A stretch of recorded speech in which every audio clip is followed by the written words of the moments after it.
Bismillahirrahmanirrahim.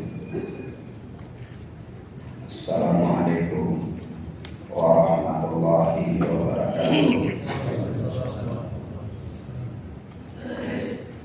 Alhamdulillahilladzi hadana lil Islam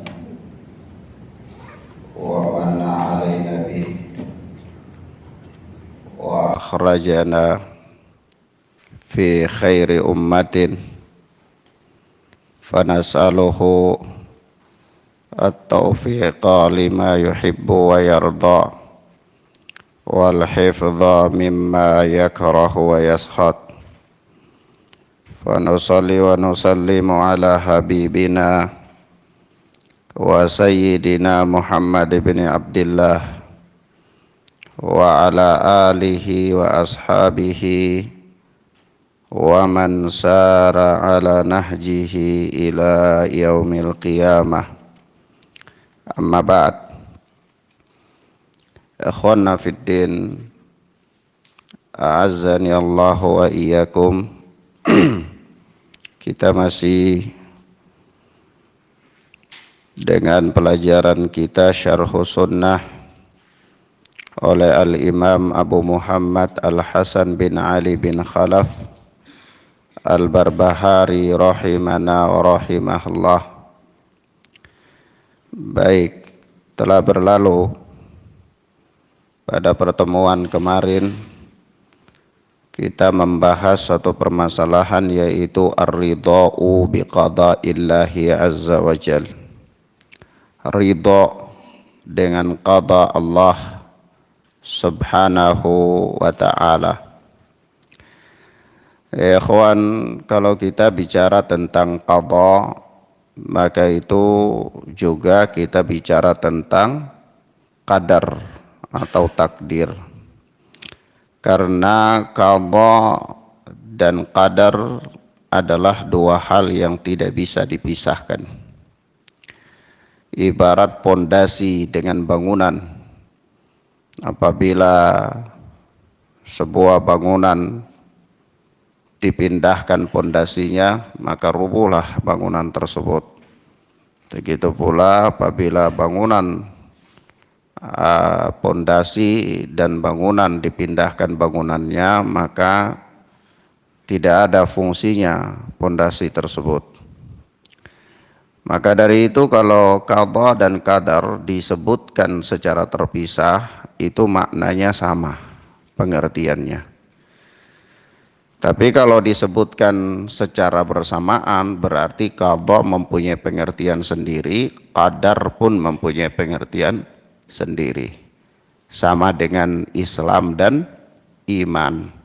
Kalau disebutkan secara terpisah, maka masing-masing punya pengertian mencakup kedua-duanya. Kalau disebutkan bersamaan, maka masing-masing mempunyai pengertian yang berbeda. Taib. Nah, sebelum kita lanjutkan, kemarin telah kita sebutkan tahapan-tahapan tentang takdir atau maratibut takdir, ya. Maka ada berapa tahapan? Ada 4 tahapan. Yang pertama al-ilmu, yang kedua al-kitabah, yang ketiga masyiah, yang keempat al-khalq atau penciptaan. Taib. Kemudian ya ikhwan, a'azzani Allah wa iyyakum, sebelum kita masuk pada pembahasan berikut, ada sedikit tambahan faedah dari pembahasan kemarin, yaitu Ustadz, kalau begitu apa sih pengertian qada itu dan apa definisi daripada qadar itu? Ya. Ala kulli hal, para ulama mempunyai definisi yang berbeda-beda tentang persoalan ini, tetapi secara garis besar ada hubungan yang erat antara qada dan qadar. Maka pendapat yang pertama di antara pendapat para ulama, mereka mengatakan bahwasanya yang dimaksudkan dengan qadar atau takdir itu adalah ini yang dimaksudkan dengan qadar itu adalah takdir, sementara yang dimaksudkan dengan qadha itu adalah penciptaan. Kalau qadar itu ya takdir, kalau qadha itu adalah penciptaan. Ini pendapat yang pertama. Sebagaimana Allah Subhanahu wa taala berfirman, faqadahunna sab'a samawat, yaitu dalam surat Fussilat ayat 12, yakni faqadahunna sab'a samawat, yaitu maka Allah menciptakan 7 langit itu. Di situ qadha, menggunakan kata apa? Qadha. Jadi para ulama yang memegang pendapat ini mengatakan pengertian qadha itu adalah penciptaan Allah. Adapun ulama yang lainnya berpendapat sebagaimana dinukilkan oleh Al-Hafidh Ibnu Hajar Asqalani rahimahullah di dalam Fathul Bari, bahwa kata Al-Hafidh, para ulama mengatakan bahwa qadha itu adalah ketentuan yang bersifat umum, sementara qadar itu adalah bagian-bagian dari ketentuan tersebut.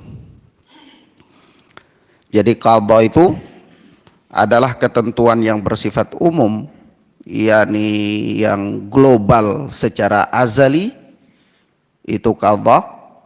Sementara qadar itu adalah apa? Bagian-bagian daripada ketentuan secara umum itu. Mafhum? Emang Ustadz ada ketetapan Allah yang bersifat secara umum dan ada bagian-bagian? Ya ada.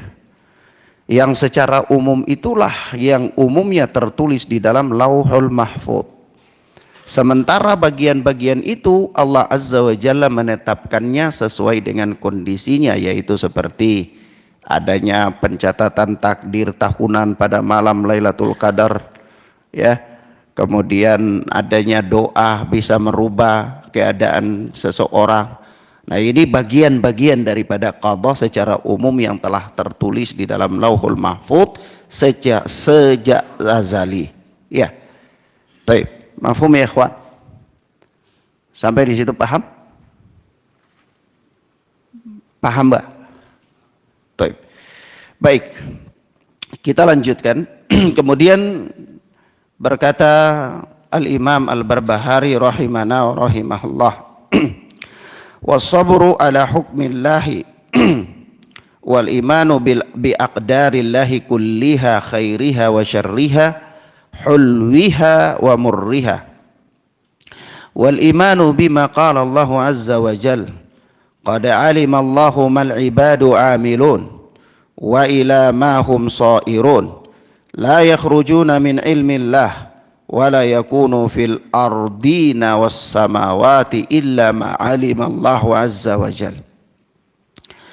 Kata Al-Imam Al-Barbahari pada permasalahan yang ke-54 ini, bahwa as-sabru ala hukmillah, sabar terhadap apa?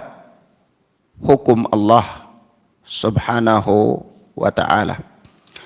Wal imanu bi aqdarillahi kulliha, dan beriman dengan takdir Allah semuanya, khairiha wa syarriha, hulwiha wa murriha, baik yang takdir baik maupun buruk, yang manis maupun yang pahit.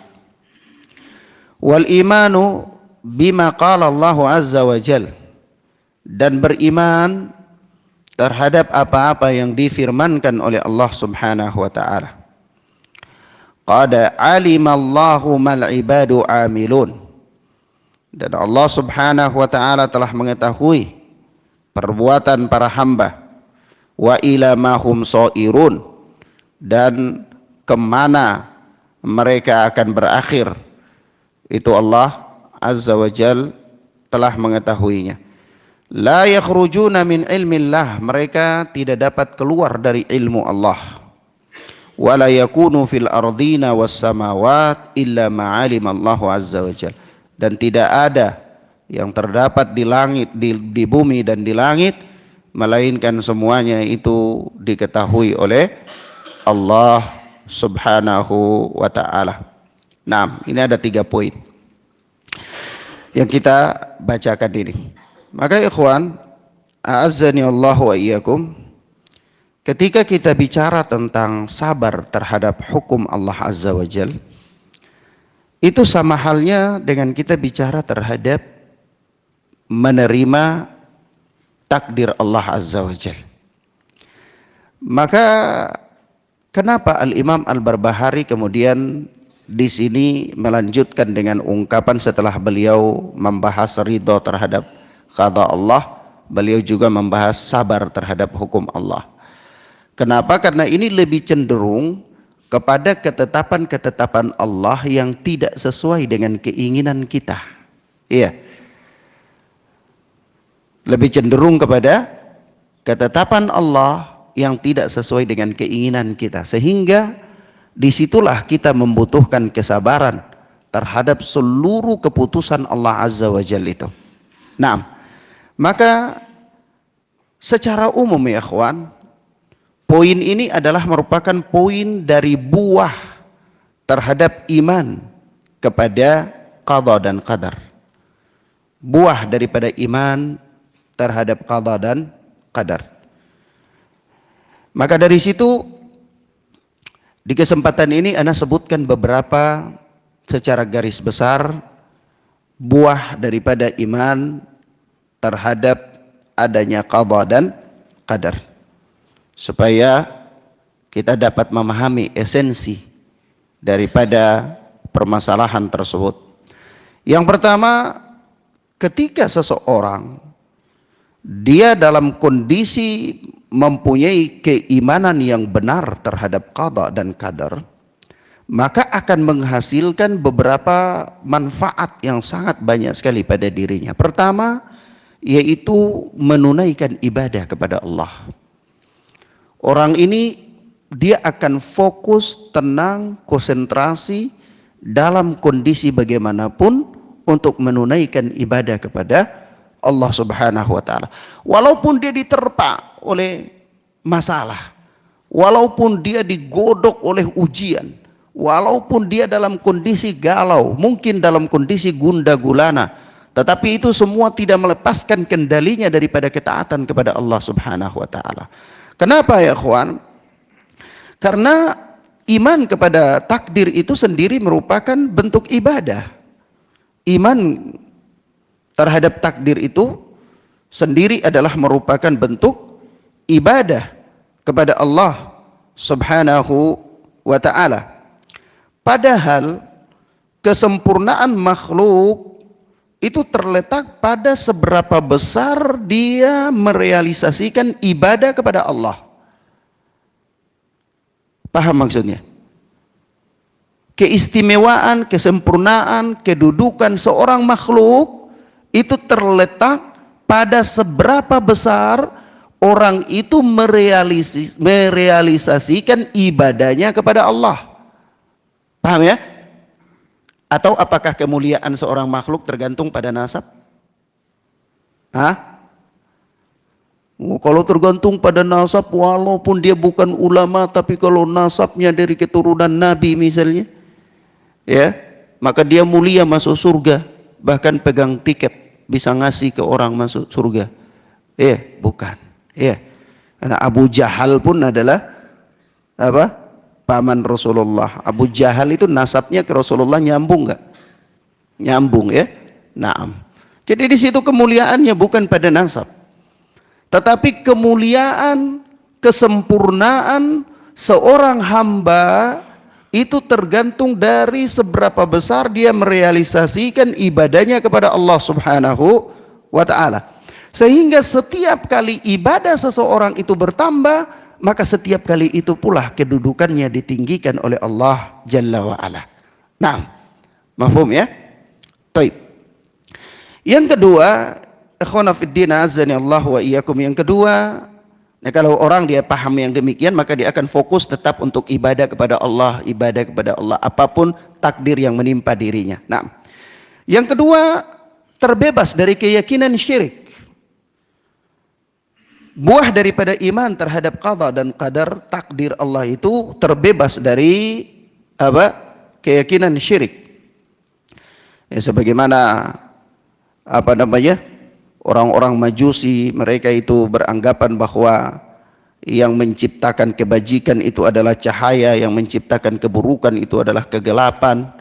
Ya, begitu pula ada orang-orang yang dia mempercayai bintang-bintang tertentu bahwa keberhasilannya itu karena bintang ini, atau lahirnya itu karena bintangnya Mars, atau dan seterusnya. Ada tahun ini adalah tahun kebahagiaan dan seterusnya. Maka ini mereka terikat dengan apa? Kesyirikan. Kenapa? Karena tidak adanya atau kurangnya keyakinan mereka terhadap apa? Takdir Allah Subhanahu wa taala. Nah, maka dari itu orang yang menggantungkan harapannya kepada bintang, itu dikatakan oleh Rasulullah di dalam hadis qudsi adalah sebagai bentuk kekufuran, Naam. Kemudian yang berikut, bahwasanya meraih hidayah, mendapatkan hidayah dan tambahan iman, buah daripada iman kepada takdir Allah Azza wa Jalla, itu meraih hidayah dan mendapatkan tambahan iman. Naam. Sebagaimana Allah Azza wa Jalla berfirman di dalam surat Muhammad, "Walladzina ihtadaw zadahum huda wa atahum taqwahum." Dan orang-orang yang mendapat petunjuk, Allah menambah petunjuk bagi mereka dan Allah memberi mereka balasan ketakwaan mereka. Naam. Jadi kenapa ya ikhwan? Karena orang yang beriman dengan benar kepada takdir, berarti dia telah merealisasikan tauhid kepada Allah Subhanahu wa taala. Dia telah merealisasikan tauhid kepada Allah.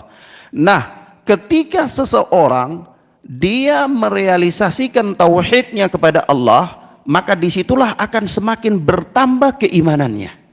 Iya. Semakin orang itu tauhidnya benar, semakin keimanannya bagus. Maka dari itu kita lihat ya, para sahabat itu fisik mereka tidak besar-besar, ya.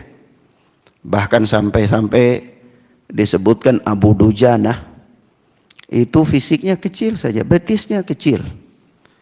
Tapi di dalam peperangan dia termasuk sahabat yang mampu mengobrak-abrik brigade-brigade kaum musyrikin. Begitu pula Ibnu Mas'ud, begitu pula sahabat-sahabat yang lain. Jadi kekuatan mental mereka itu bukan terletak pada fisik-fisik mereka, tetapi terletak pada keimanan mereka. Kenapa keimanan mereka begitu bagus? Karena tauhid mereka begitu bagus. Mafhum ya ikhwan? Karena mereka telah sampai pada puncak tauhid sebagai para muwahhidin, maka tidak ada lagi bagi mereka yang dapat menghalangi mereka, tidak ada yang dapat menentukan segala sesuatu di permukaan bumi ini. Masya Allahu kana wa ma lam yasha' lam yakun. Apa-apa yang Allah kehendaki pasti terjadi, dan yang Allah tidak kehendaki tidak akan terjadi. Maka tidak ada satu rintangan pun yang mampu menghalangi mereka dari menegakkan kalimat Allah Azza wa Jalla. Kembali kepada apa? Keimanan.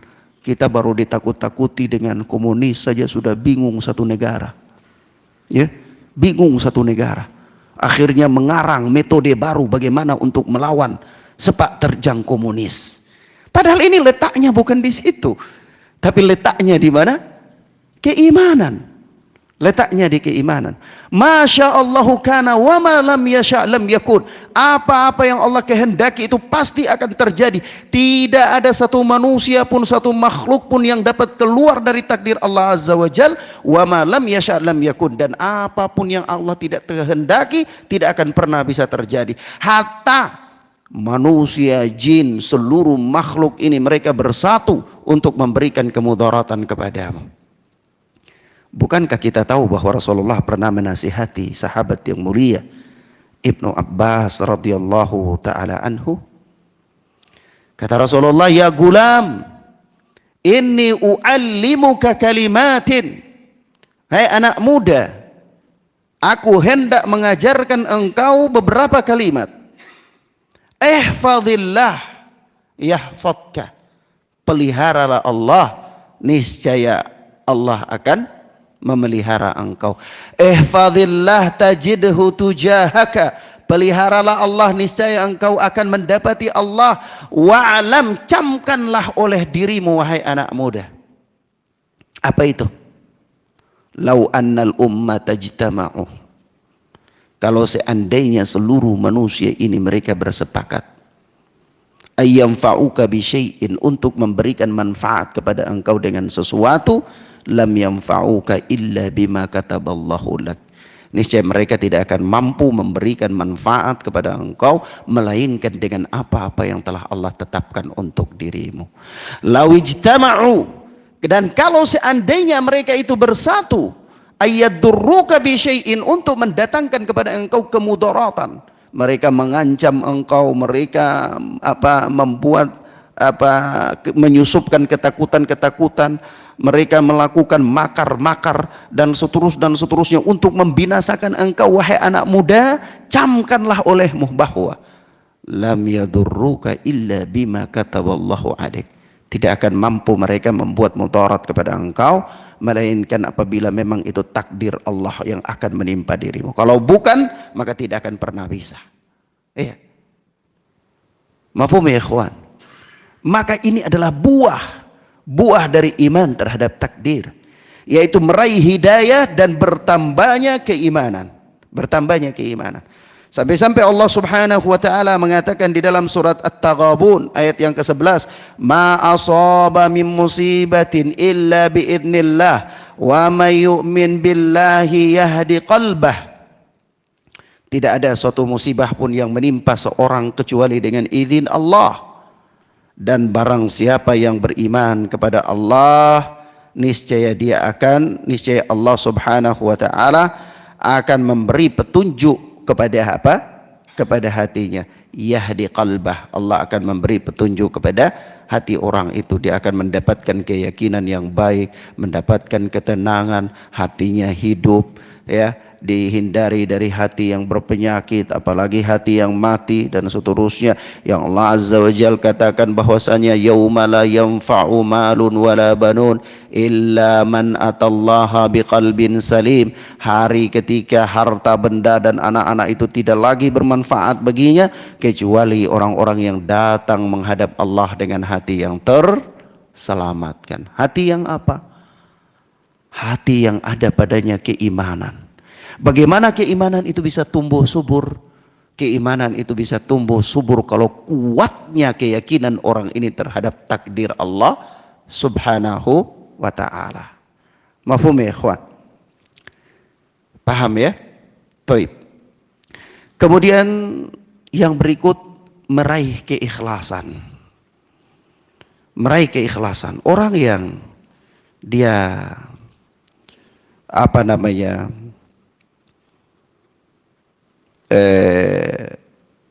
keyakinannya terhadap takdir yang kuat, itu dia akan ikhlas. Nah, kalau dia akan ikhlas, maka semua perkaranya baginya adalah baik. Dia dihadapi ujian, dia ikhlas bahwa ini adalah ujian dari Allah, ini tidak terjadi kecuali adalah merupakan ketetapan Allah. Dia mendapatkan kebahagiaan pun dia tidak bangga, tidak sombong, tidak menyia-nyiakan kebahagiaan itu karena dia tahu bahwa ini adalah ketetapan Allah. Maka dia ikhlas menerima setiap yang Allah berikan kepadanya, sehingga dengan demikian itu orang ini akan meraih keikhlasan. Kenapa? Buah daripada keimanannya kepada takdir Allah Subhanahu wa ta'ala. Kemudian yang berikut adalah meraih sikap tawakal. Meraih sikap tawakal. Kalau orang itu dia punya tingkat keimanannya terhadap takdir itu kuat, maka otomatis dia akan sangat kuat juga bersandar kepada Allah.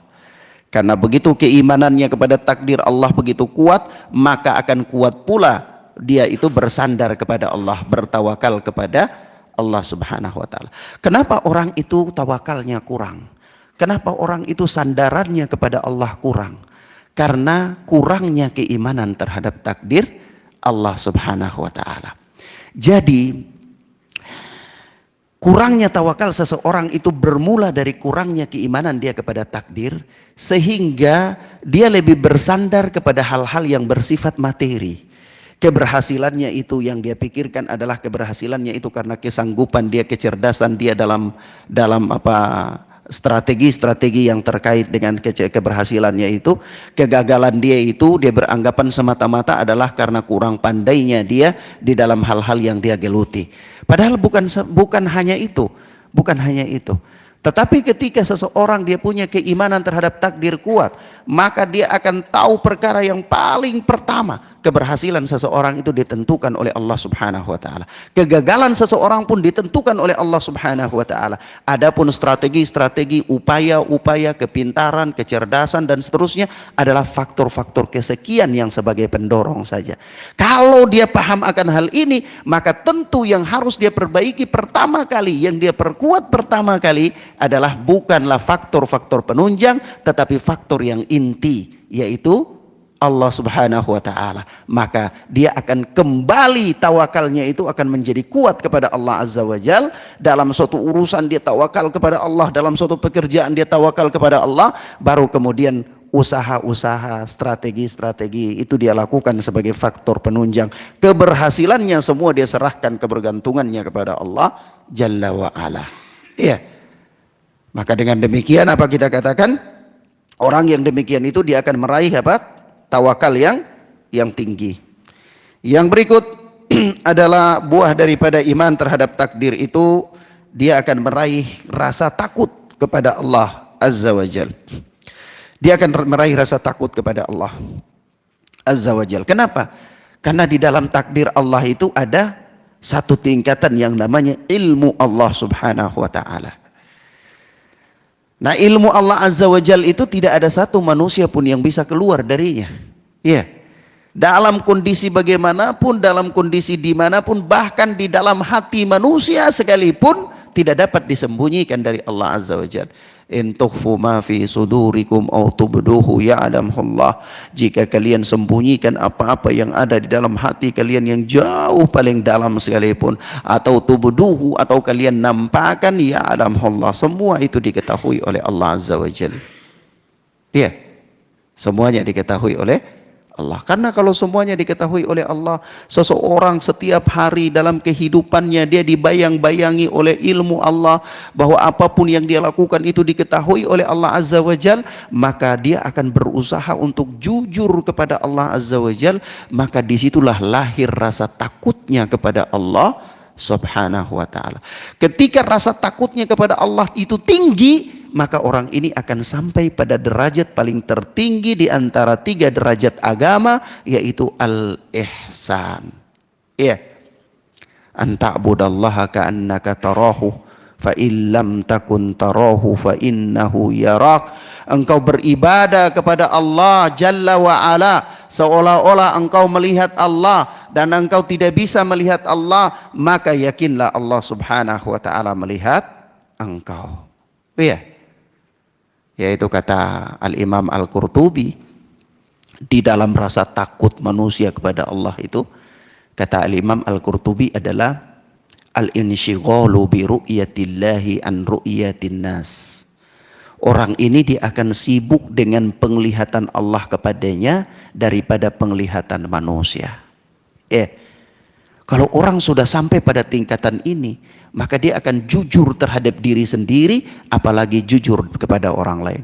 Jujur dalam takwa kepada Allah, jujur dalam kesendiriannya, jujur dalam baca Qur'annya, jujur dalam sedekahnya, jujur dalam salatnya, jujur dalam muamalahnya, jujur dalam bergaul dengan keluarganya, jujur dalam semua detik dan sendi kehidupannya. Kenapa? Karena ilmu Allah Subhanahu wa ta'ala meliputi segala sesuatu, dan tidak ada satu tempat pun yang dia bisa bersembunyi dari ilmu Allah Jalla wa ala.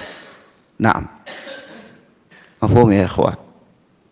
Maka Rasulullah sallallahu alaihi wasallam pernah bersabda dalam suatu hadis, "Fa wallah inna ahadakum awir rajul ya'malu bi amali ahli an-nar hatta ma yakunu bainahu wa bainaha ghairu ba'in aw dhira' fayasbiqu alaihi al-kitab fayamalu bi amali ahli al-jannah fayadkhuluha wa innar rajula la ya'malu bi amali ahli al-jannah hatta ma yakunu bainahu wa bainaha ghairu dhira'in aw dhira'ain fayasbiqu alaihi al-kitab fayamalu bi amali ahli an-nar fayadkhuluha." Yaitu demi Allah, kata Nabi sallallahu alaihi wasallam, sungguh salah seorang dari kalian itu ya'malu bi amali ahli nar, dia beramal dengan amalan penduduk neraka, hatta ma yakunu bainahu wa bainaha ghairu ba'in aw dhira', sampai jarak antara dia dan neraka itu satu depa saja atau satu dhira'. Ba itu depa, satu apa bahasa anunya depa ya, nah sama di Ambon juga ngomongnya itu satu apa, satu depa, satu bentangan tangan, atau satu dhira itu satu ini, satu apa, siku. Jadi sangat dekat sekali orang itu dengan neraka, karena hidupnya semua dipenuhi dengan amalan-amalan penduduk ahli neraka, yaitu kemaksiatan, kedurhakaan, penyimpangan, penyelewengan, dan seterusnya. Lalu apa? Fayasbiqu alaihil kitab. Maka orang ini kemudian dia didahului oleh takdir Allah Subhanahu wa ta'ala. Takdir Allah mendahuluinya, fayamalu bi amali ahlil jannah, sehingga dia beramal dengan amalan penduduk surga, fayadkhuluha, lalu dia menutupi hidupnya itu dengan amalan penduduk surga, maka dia pun masuk ke dalam surganya Allah Azza wa Jalla. Wa innar rajul, dan sesungguhnya seseorang, la ya'malu bi amali ahlil jannah, dia beramal dengan amalan ahli surga, hatta ma yakunu bainahu wa bainaha ghairu dhira'in aw dhira'ain, sampai jarak antara dia dengan surga itu hanyalah 2 hasta atau 1 hasta saja, saking dekatnya dia dengan surga tersebut. Fayasbiqu alaihil kitab, namun dia didahului oleh takdir Allah Azza wa Jal, fayamalu bi amali ahlin nar fayadkhuluha, lalu dia beramal dengan amalan penduduk neraka, maka dia pun masuk dalam, dia menutup hidupnya dengan amalan penduduk neraka itu, maka dia pun masuk ke dalam nerakanya Allah Jalla wa Ala. Ustadz, apa maksudnya Ustadz sebutkan hadis ini di bab ini? Ya, maksudnya terkait dengan apa tadi?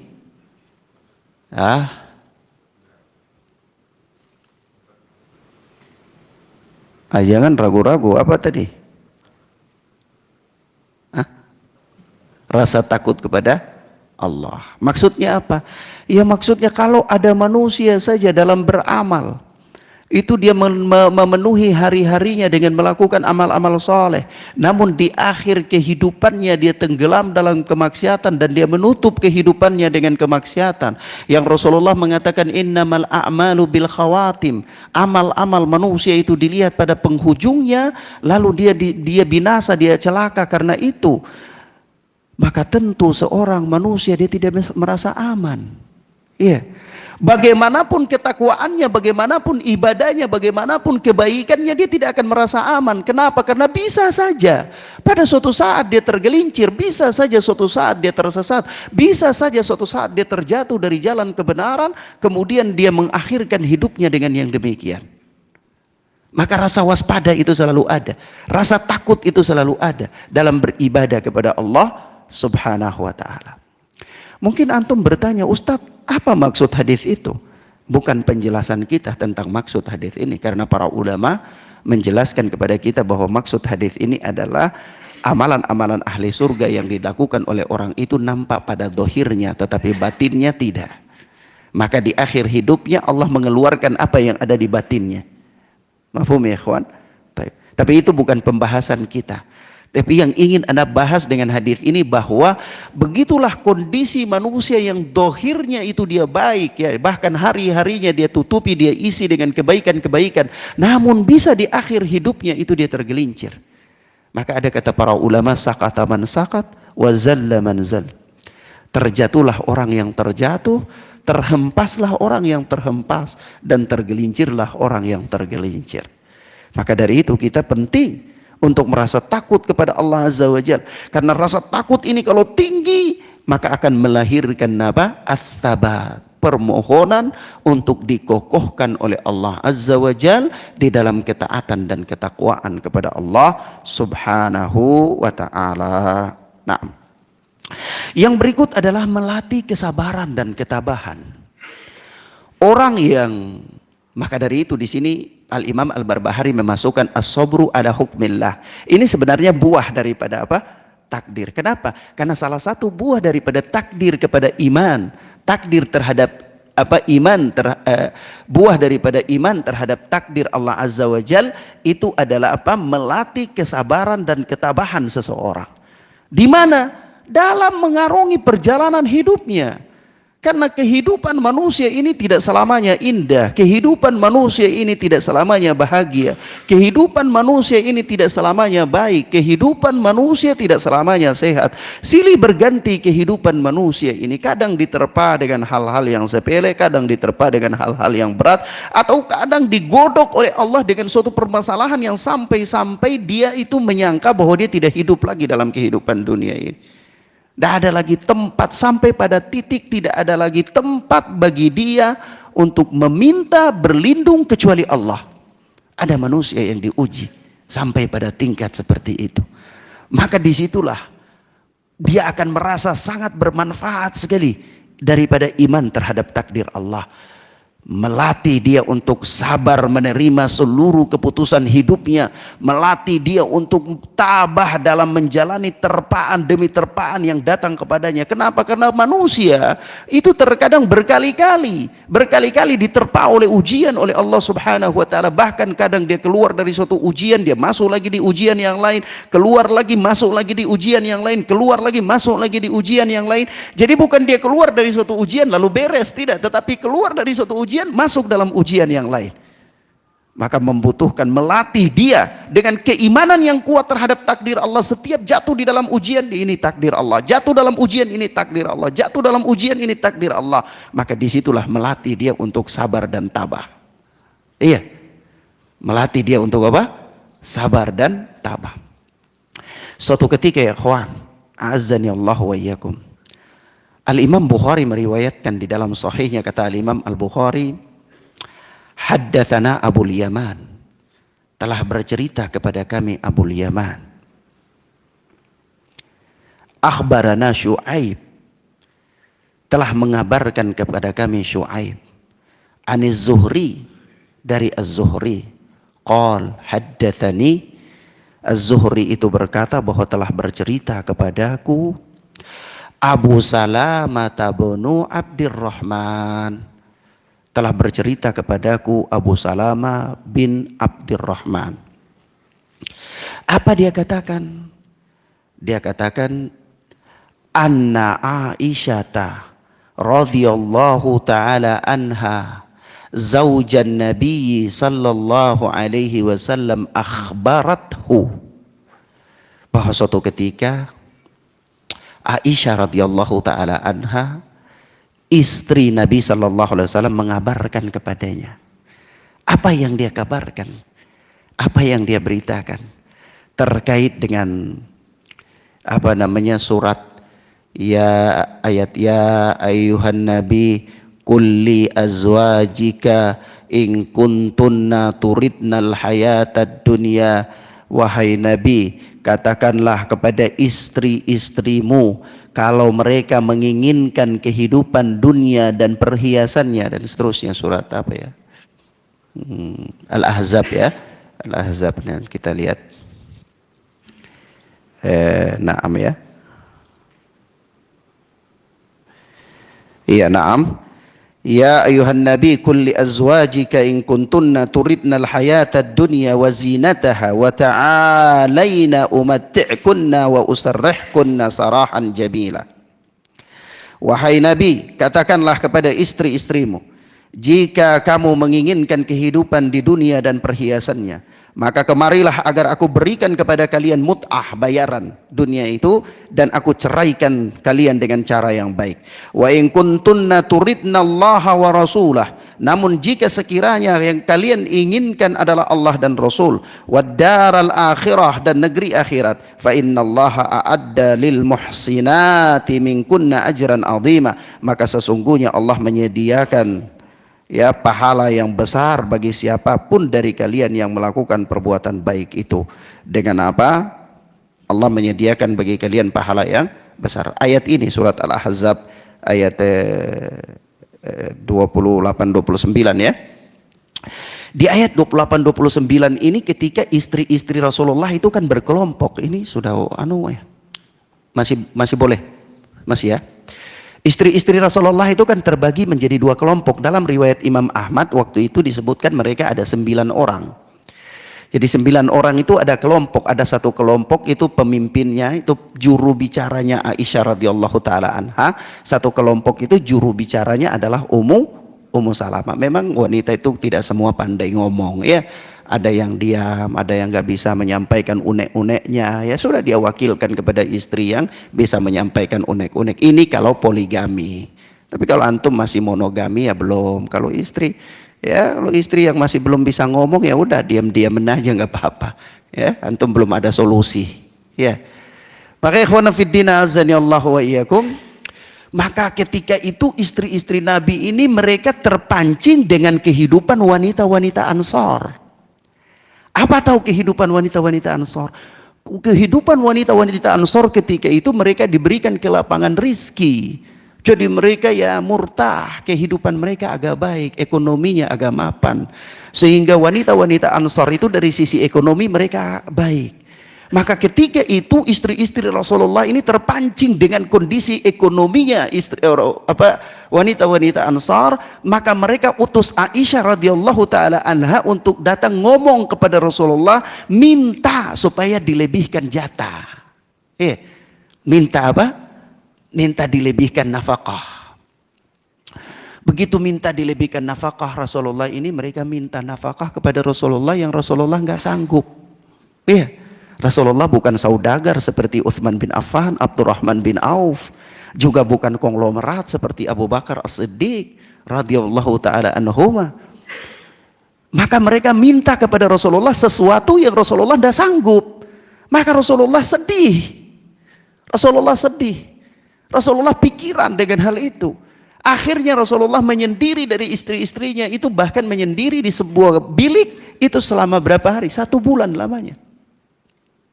Memikirkan tuntutan istri ini. Memang kadang-kadang tuntutan istri ini ringan aja ya, cuman kata-kata, tapi beratnya berton-ton, seperti kita mikul beban yang ton ya. Kecuali kalau antum orang yang nggak mau peduli ya, minta nggak ada urusan. Itu lain lagi ya. Namun bagi laki-laki yang punya tanggung jawab, kadang-kadang istri cuma ngomong, kadang bercanda saja, tapi itu jadi beban luar biasa. Iya, ikhwan. Apalagi kalau ngomong bukan 1 kali, ngomongnya 2 kali, 3 kali, 4 kali. 4 kali bukan 4 hari, 1 hari 4 kali ngomongnya. Itu kan jadi beban yang luar biasa, konsentrasi buyar ya. Nah, maka ikhwan, Rasulullah sedih dengan ini. Rasulullah menyendiri memikirkan hal ini 1 bulan lamanya.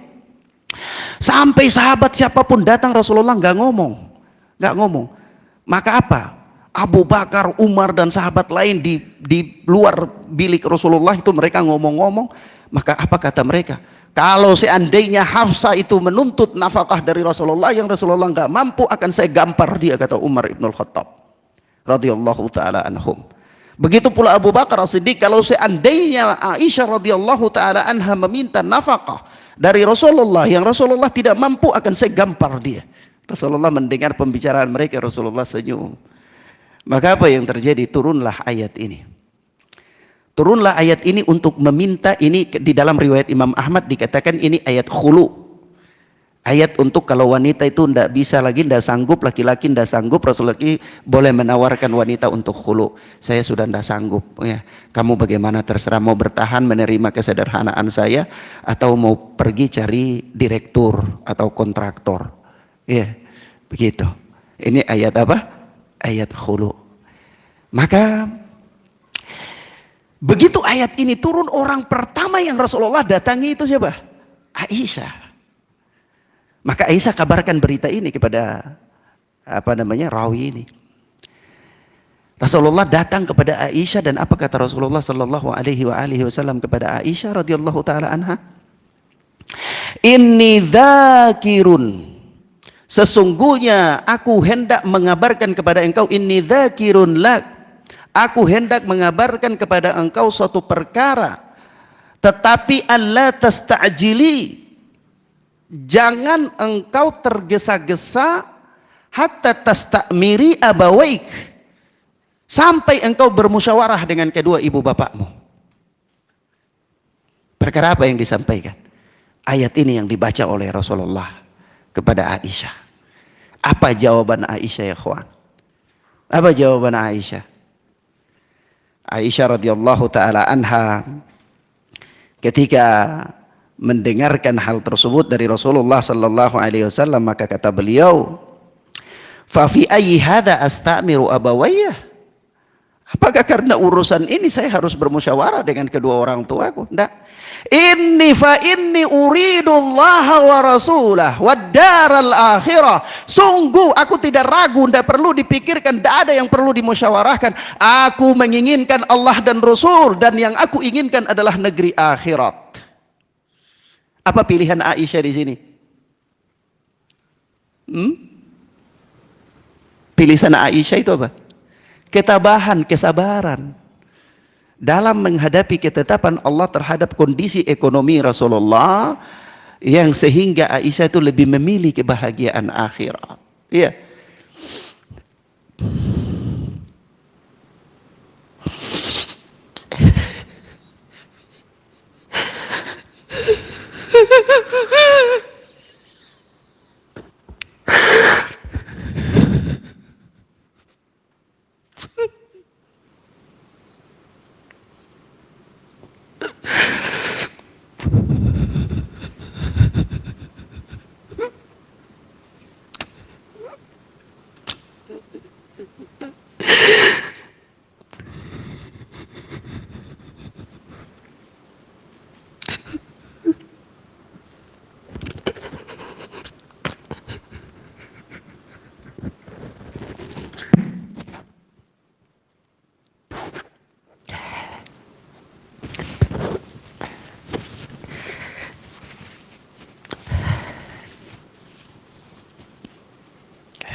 Demikian ikhwan fiddin azzani Allah wa iyyakum.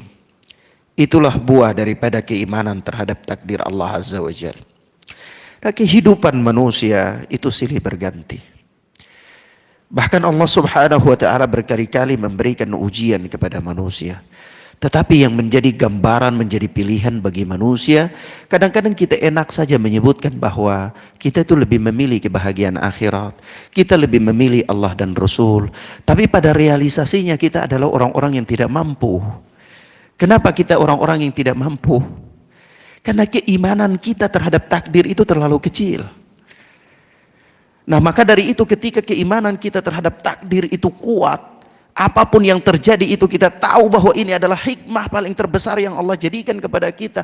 Seandainya dalam kehidupan dunia ini hari-hari dan hidup kita semuanya diisi dengan hal-hal yang tidak mengenakan dan hal yang tidak baik bagi kita, sampai-sampai mungkin pernah berpikir dalam hati kita, saya berhenti saja, saya tidak usah lanjutkan, saya berhenti saja.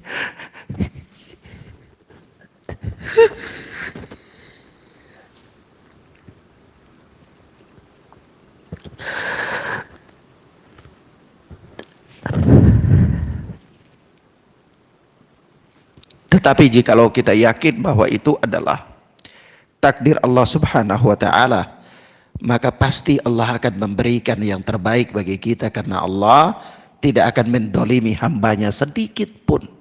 Iya, Allah tidak akan mendolimi hambanya sedikit pun. Nama ikhwan, kalau kita berbicara tentang takdir Allah itu, bahkan ada buku-buku yang luar biasa sekali yang berbicara tentang takdir Allah, bahkan berjilid-jilid. Tapi inilah beberapa hal yang bisa ana sampaikan, dan ana merangkum poin-poin faedah-faedah tentang buah daripada iman kepada takdir Allah ini dari 3 kitab ya. Dari kitabnya Syekh Ibnu Utsaimin, dari kitabnya Syekh Muqbil bin Hadi rahmatullah alaih, dan dari kitab yang berbicara tentang takdir Allah. Dan inilah kesimpulan yang ana sampaikan kepada antum insyaallah. Mudah-mudahan bermanfaat bagi kita insyaallah taala. Wa hadanallahu wa iyyakum wa barakallahu fikum. Wassallallahu ala nabina Muhammad wa ala alihi wa sahbihi wasallam. Subhanakallahumma wa bihamdika asyhadu an la ilaha illa anta astaghfiruka wa atubu ilaik. Wassalamualaikum warahmatullahi wabarakatuh.